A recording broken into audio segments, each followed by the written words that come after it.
Hey guys, this is Hell Hades. This is a Raid Shadow Legends video, kind of with a bit of a difference. We're going to check out the Aristocrat half-year results for 2024 and see what sort of path Raid Shadow Legends is on.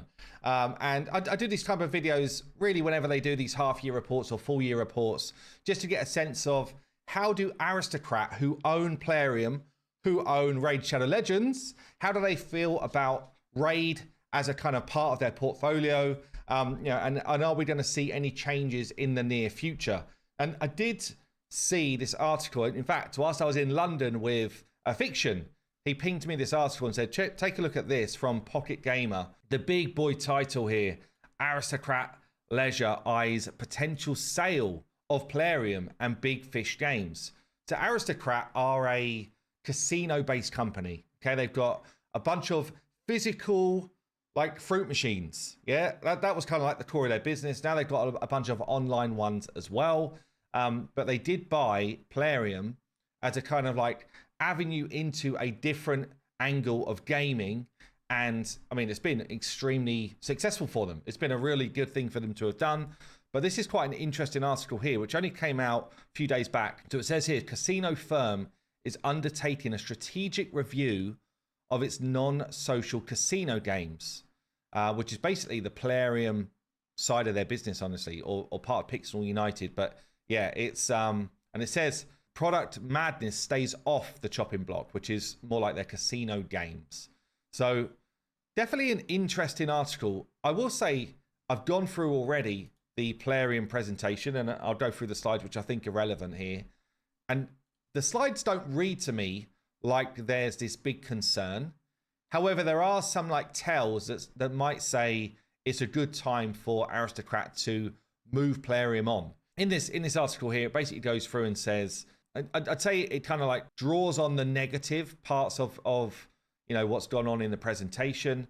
But it says here, Australian casino firm Aristocrat Leisure could sell Big Fish Games and Plarium as part of a strategic review of its game businesses. Interestingly for us, like, as Raid players, if we enjoy playing Raid Shadow Legends, I think most of us do because we're still here, it probably wouldn't make a massive difference like in a short term. They would sell Plarium, and Raid is the kind of like flagship game of Plarium. So they would sell Plarium on to another big gaming business, and then that business would start to make decisions around the future of Raid. It could be really positive for Raid, a fresh kind of like leadership team, but ultimately there's a good chance the same ground workers would remain. Yeah, the people that actually do their jobs on a day-to-day, there's a good chance a lot of those would remain, likely with some of the more senior roles replaced. That's generally how this type of thing goes. There is an element of, companies will buy games to kind of like, I guess, reduce their structure a bit. So you might have, some groups of people working on multiple games, which means that there might be some layoffs at Plarium potentially, but all of that is just speculation. No idea at this point, even if it's going to be sold. So it says here the developers' casual and mid-core portfolios don't fit into Aristocrat Leisure's new core focus on regulated gaming and social casino.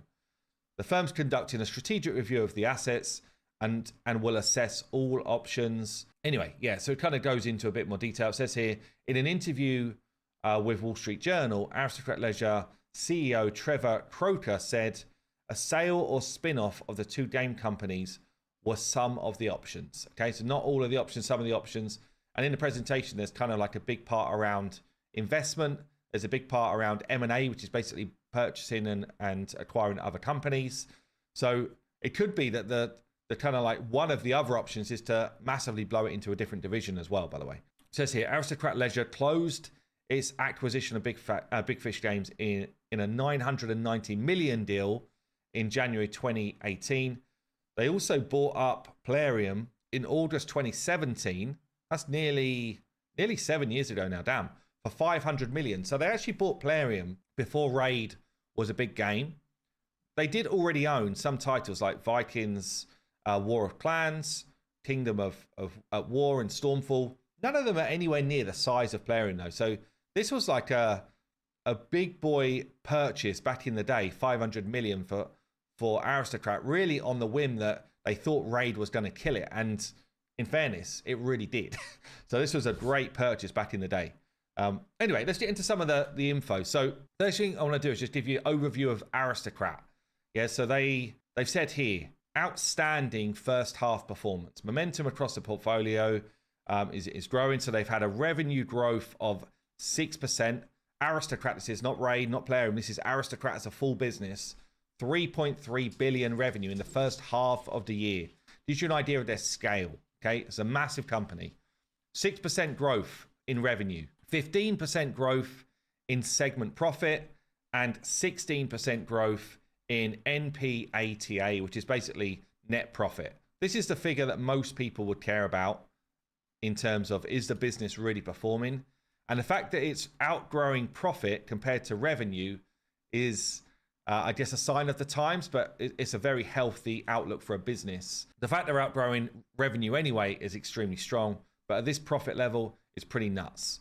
So yeah, really, really, really good performance for Aristocrat. And then they say here, so group growth strategy, strategic review of casual and mid-core gaming assets. So they're saying here, track record of successfully acquiring and integrating businesses. Big Fish Games and Plarium have created value by generating growth and bringing strategic capabilities to Aristocrat. This is a strategic review. So this is not in any way sort of saying they're out the door, by the way. Opportunities to lean into our strengths are clear, i.e. gaming, social casinos. Intention to conduct a strategic review. Basically what I've just talked about a minute ago. So just assessing whether these other angles, even though they're doing well, are the right thing to do within their business. Let's skip down a few slides so we get some stuff relevant to Plarium here. This one I thought was quite interesting. So they talked about investment proposition, and Pixel United is basically where Raid sit at the moment. And if you look here in terms of their core strengths, these are the things they call out, right? So number one this is for Aristocrat Gaming, number one in gaming ops, top 3 in game sales, number 1 in social slots. This is in Pixel United. Number 1 in squad RPGs. That is Raid. Okay, that's Raid Shadow Legends right there. And then Aristocrat Interactive, number 1 in iLottery and scaling in iGaming. So again, this just says the fact they're calling it out on this slide in their core strengths is it's a big deal. It's still a big deal within their portfolio. Okay, let's move on here to slide 11. So this is where the profit's coming from within Aristocrat Leisure generally. Okay, so you kind of have Aristocrat Gaming, which is a lot of their actual like physical fruit machines and stuff. This is purple bar. Pixel United bringing in 49.6 million of their profit, and then you can kind of see the way it goes out. They've obviously got a really, really expensive D&D game running, because D&D expenses 33.2 million. No, but you can see the way their waterfall graph works. Pixel United is a decent share now of that profit within their kind of like waterfall graph. Let's go down to slide 18. This was quite an interesting one. So this is now Pixel United breakdown of their performance. Okay, and within Pixel United, there's social casino stuff as well. There's Raid. There's a whole bunch of stuff. I actually talk here about the soft launch of Raid in China with a well-established local distributor. I'd love to see the stats of what that's doing. I'd love to see whether that's actually having a decent impact or not, because we don't really see it. It's kind of, for me, it feels like it's quite hidden at the moment. I'm not sure where I can get stats on that, but that one would be interesting to me. So it says here, increasing market share in key segments while optimizing costs in response to changes in mobile gaming. So their revenue is 2% lower compared to global games growth of 4%. That's a little bit of a watch out. So basically they're not growing like sales at the same rate that games are globally growing sales. And you know, their equivalent of sales or revenue here, you can see both of them are down in the first, compared to the first 6 months last year. Both of them are in the negative, but their EBITDA, which is basically their profit line, and their actual profit line are both up considerably. What this is saying, this is actually, this is massive for a company. But you know, when we saw last year where they talked about going into profit mode, what you tend to find is if your sales start to drop, you have to find ways to still achieve your targets. And it will tend to be things like more efficient use of your assets, potentially layoff of people, reduction in cost of physical buildings, stuff like that. So what they've done is they've had a massive upswing in their profit from 2023 to 24. And you see here, so they've reduced their user acquisition spend. So in terms of driving new players to their games, they've reduced it by 4.7% of the revenue they gain, which is actually a massive chunk of money. So they've spent nearly 45.5 million less in user acquisition, which has meant that they've dropped daily active users, DAU. Yeah, so they've gone from 5.1 million to 4.3 million across all of their gaming stuff. So that's not just Raid. But the big swing here is the ABP DAU. This is like how much a player spends every day. And it's gone up by a huge amount. This is like a 20% gain in the amount of money people are spending on a daily basis, which Raid will be a part of this, but also their kind of like social casino stuff will be a part of this as well. But to be getting over $1 per day on average per user, considering how many people are free to play and stuff on like a game like Raid, this is a phenomenal figure. Honestly, it's a crazy figure. So you can see some of their changes, both in terms of their portfolio, having more social casino stuff, and in the way that they're utilizing Raid is apparent here. It says here, Raid Shadow Legends benefited from a successful customer retention and marketing strategy. So they've switched the dial really from being fully focused on new customers to trying to retain customers. Strong March bookings reflecting activities around the 5th anniversary, and they've optimized user acquisition cost.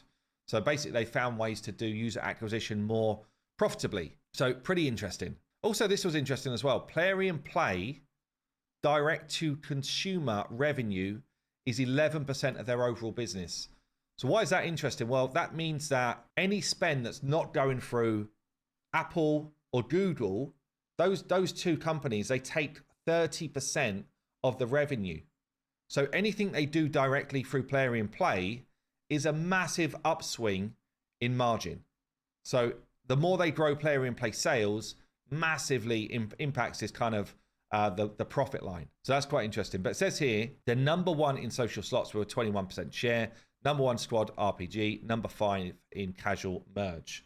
Let's move on to another slide here, slide 24. So the outlook, Aristocrat expects to deliver more profit growth over the full year until the end of 24. Basically, constant currency basis. What this is basically saying is they expect the same trajectory for the rest of the year. How are they going to do it? With Pixel United, disciplined execution in Pixel United with a focus on market share and investment efficiency to maintain momentum. So this is a kind of like the key things they're looking to do. And then there was another cool one just coming down in the appendices. Where was this? Yeah, this is quite an interesting slide. So it shows us here of Pixel United how much of the revenue is actually driven by Raid.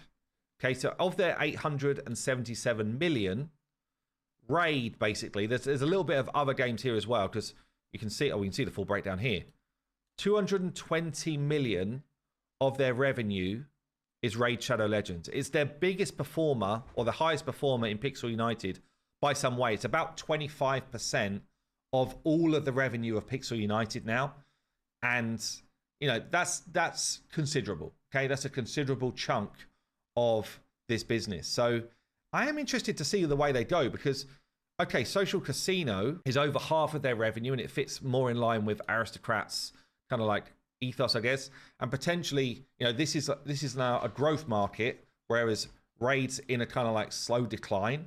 If you've got games that are in slow decline, then obviously at some point there's a time where you say, you know what, it's best for us to sell it while it's still on. Like you ride this wave, and if the wave's just about to crest over and you go into free fall, that's not a good time to sell your business. So I could see why they might be considering the sale here. But yeah, definitely interesting times ahead for Raid Shadow Legends. But honestly, considering the age of the game, I think it's still a pretty phenomenal performance. Like, you know, you wouldn't be too upset, you know, 5 years on, taking 220 million in your half year review, right? It's absolutely crazy. Interestingly, the game that is growing the most in terms of players, Mech Arena, and I think probably the game that Plarium were hoping to be their next big hit, is just not gaining the revenue in the same way. Maybe it's the audience they've aimed at, I don't know, but definitely nowhere near the same sort of revenue levels. So yeah, it's definitely an interesting time. I think there's a decent amount in, this is the last slide I want to show you. There is definitely a decent amount of speculation here as to whether Plarium will still be owned by Aristocrat Leisure in like a year. I would be, if I was a better man, I'd say it probably won't be, based on the fact that they're now, you know, it's not their core competency. They've been able to buy up some other social casino stuff, which is their core competency. It would make sense, and the fact that they've kind of ridden the wave of all of the upside, it would make sense to me now that they look to move it on. Last slide I want to talk about here is just, again, Pixel United overview. So their bookings, i.e. their revenue, their RPG is a third of their business, basically. It's a third of their overall business. And obviously we saw Raid's about 25% of that. And, you know, so their daily active user of 4.3 million, that's not Raid. Raid is probably closer, I think, to about 1 million. I could be wrong. I think it's going to be somewhere close to 1 million. I do think their average booking per daily active user is probably close to $1 on Raid. I think that's probably about right for that business. But yeah, definitely an interesting deck. You know, this is, for any business, revenue decline with profit growth basically means it's very hard to switch back into revenue growth unless you launch something new. And the cost to launch something new eats up a lot of your profit. So with Aristocrat kind of like looking at this business as, you know, or certainly the RPG side of the business as, does it really fit with us? I would be surprised if they're plowing too much cash into driving like the game forward in any meaningful way. And they're probably more likely to do things like we're seeing right now. I was actually talking to Saf about this. You know, we've just had this event drop, which is the Prism Shards, right? Or the Prism, what do they call this? Prism Souls or whatever. Yeah, Prism Soul Stones. This, for a endgame player who is a spender, this is the single best way to grow your account. Okay, so if I really wanted to move something forward on my account, these packs here, it's the best chance you're ever going to get of finding 6-star, 5 or 6-star souls for legendary, or really 4 stars where it starts to happen, right? 4 to 6-star souls for legendary champions. And the same with the Prism Crystal Shards, right? So to pinpoint a champion you want, they are the best way to do it in the game at the moment. And, you know, this is something which is just driving profit for them. They're not have to put any new systems in play. Nothing's changed within the game. They're just leveraging something that they've already got in the game. And this is what I mean around sort of low impact dev stuff, which drives high profit. So I don't know, guys, it's an interesting time. What would you like? Would you love for Aristocrat to sell Plarium on and potentially get a new owner that was a bit more game focused? Or do you think, irrelevant of who takes it on, it's probably going to be the same thing, you know, either way? Anyway, quite an interesting deck. All of it's available on the Aristocrat website, so you can go and look at stuff yourself in your own time if you want to. I've been Hell Hades. I'll see you soon.